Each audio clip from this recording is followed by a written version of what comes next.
Hello, it's Alex and welcome to Hey Little Thrifter. Very exciting announcement. There is going to be another Ladies of Horror Fiction Readathon. This is going to be taking place during the whole month of September. I co-hosted another readathon earlier this year with the Ladies of Horror Fiction.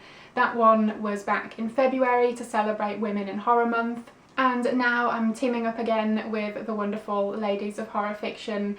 We are co-hosting another readathon in September. This time it's to celebrate Ladies of Horror Fiction's 1-year anniversary, which is a fantastic milestone, and they are a fantastic initiative. And their whole mission is to shine a spotlight on female horror authors who tend to be overlooked within the genre. They are doing an awesome job of promoting female horror authors, and of course I will leave all of their links in the description below. Definitely do go check them out if you haven't already.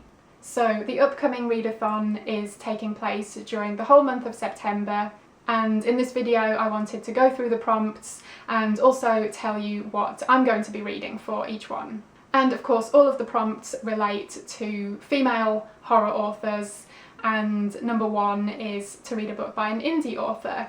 For this I'm going to be reading Cruel Works of Nature by Gemma Amor, and this is a short story collection by her. I've had this on my Kindle for a while and hadn't picked it up yet, so this seems like the perfect opportunity to do so. And I believe these are all supernatural in theme, some of them darker and some of them a bit lighter in tone, so it sounds like a really great mix. I'm really looking forward to checking this one out. Number two is to read a book by an LGBTQ author, and for this I'm going to read The Lamb Will Slaughter the Lion by Margaret Killjoy. I don't know too much about this one other than it's about a character who has spent a lot of her life on the road, and she is now aiming for a particular town, trying to look for clues because of a friend's suicide. And in this town there's a spirit in the shape of a 3-antlered deer. And yeah, other than that I don't know much more. I believe it's more of a fantasy horror, and I think it includes themes such as sexuality and mental health, and it sounds really interesting, so looking forward to this one too. Number three is to read a book by an author of colour, and for this I'm going to read Beloved by Toni Morrison. I've had this book on my shelf for ages, and at the beginning of this year I put it on my pile of books that I must read within this year, and I haven't got to it yet, and then sadly Toni Morrison passed away recently, so this one is definitely one I need to pick up. And it is about a character who is escaping slavery, and she's also haunted by the death of her baby. So it is a ghost story of some sorts, and I've mostly heard this as described as literary fiction rather than genre fiction, but a lot of people do classify it as horror, so either way it's definitely time for me to pick this one up. Number four is to read a young adult or middle grade book. I believe middle grade is roughly ages 8 to 12, and then YA is kind of 12 to 18. I'm sure they are kind of rough boundaries, but that gives you an idea of the target audience for middle grade and YA. And for this prompt I'm actually going to try and read one of each. So for middle grade I'm going to read Spirit Hunters by Ellen O. This is one I heard about earlier this year from my friend Emily at Page Turns. I will link her channel below.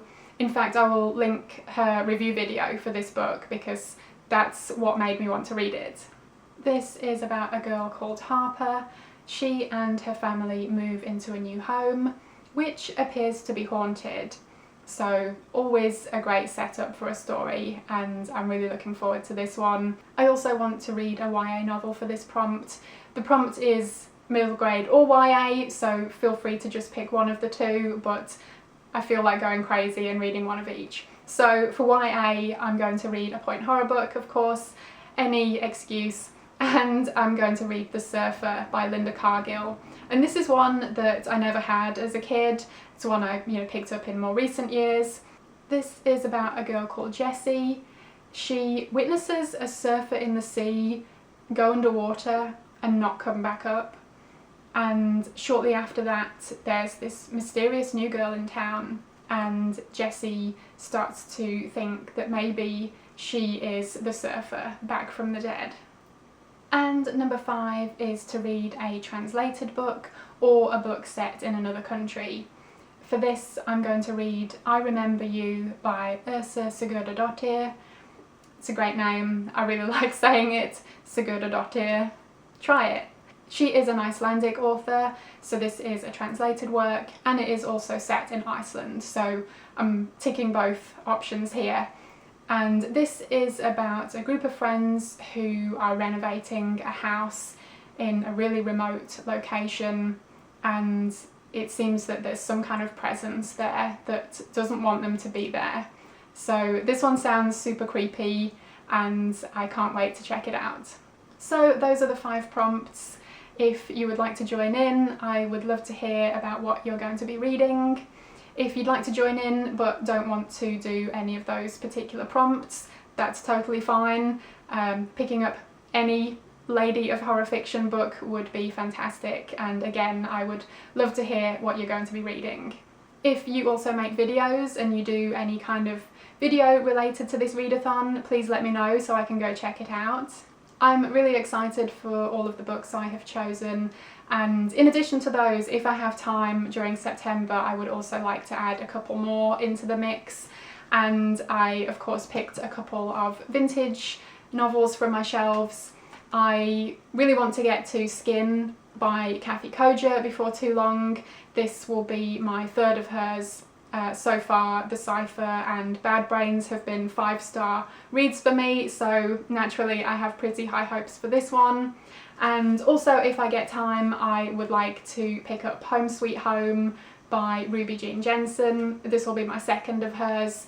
I read Wait and See earlier this year, which was really good fun, and yeah, if the cover is anything to go by, this one will be amazing. So yeah, these ones aren't fitting any particular prompts, but I want to devote the whole month of September to reading horror by women, so if I have time once I'm done with the other books, these are going to be my go-tos. I will leave all of the information for the readathon below, along with links to Ladies of Horror Fiction. Definitely go check them out, and if you're looking for more suggestions for the prompts, they have a ton of ideas for you. I'm really excited to be co-hosting this readathon. September is right around the corner, so not much longer to wait, and I really hope you can join in. Thank you ever so much for watching, I hope you enjoyed it, and hopefully I will see you again in my next video. Bye!